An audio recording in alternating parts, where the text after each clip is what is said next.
get the proper angle. Whenever you lock the triangle in, you need to, your right hand, whenever your right leg is across, your right hand needs to try to hook their left leg.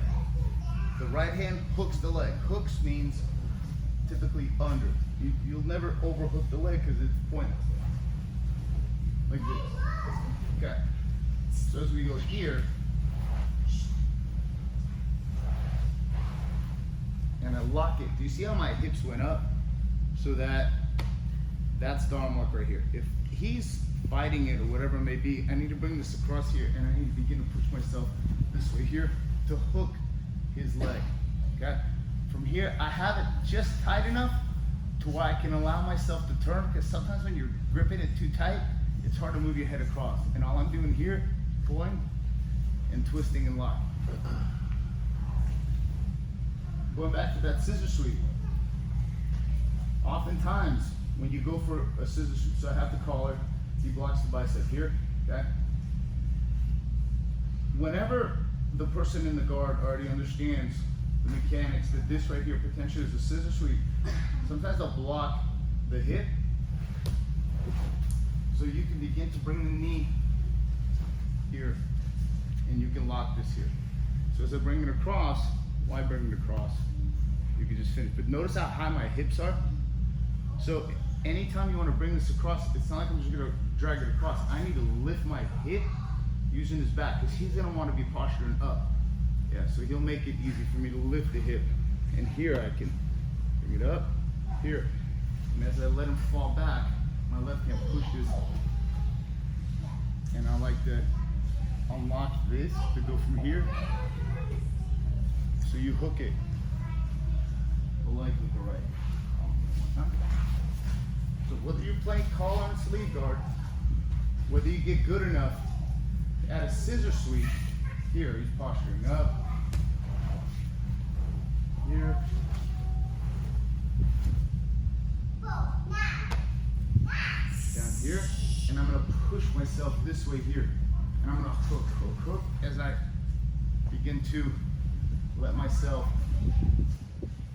get them into a much deeper triangle. Because sometimes what happens is you get a chunk of the shoulder, but you still lock it. Here,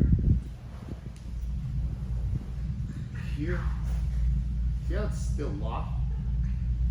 As I push it across here, it's hard to reach. So what I'm gonna do is, I'm gonna keep this just tight enough to where I know he can't pull it out.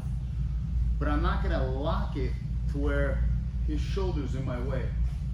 And I can't constrict because his shoulder's kind of saving him right now.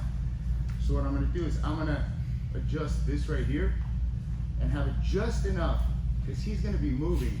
And oftentimes, they don't know whether they wanna go left or right. But what I wanna do is I wanna push myself to my right. Your feet to your left. I'm using my left hand, I want to push myself.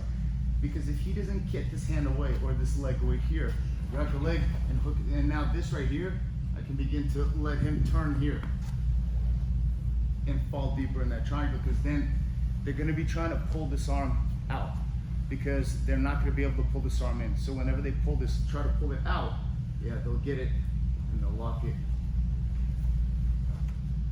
really deep right here. None of that really matters at that point.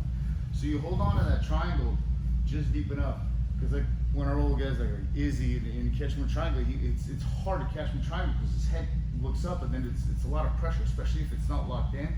But sometimes you can hook that leg and it helps out. So what you're gonna do is you're gonna, and look how much hip movement there is here. Look. Here, here. Here. There's 1, 2, and look right here. See, I'm pushing and I can't get to it. Because what he's gonna want to do is, he knows he's stuck in a triangle. Oftentimes they begin to try to pull their head out and their arm out. Yes, yes, right there. And now I know it's already locked in. Because you have to have it just tight enough to where they'll think they can pull it out, and they'll fall right into that sweet spot. And and they'll have their arm extended, you have the arm locked and so, but your hips need to move, okay? So try that, 1, 2, 3.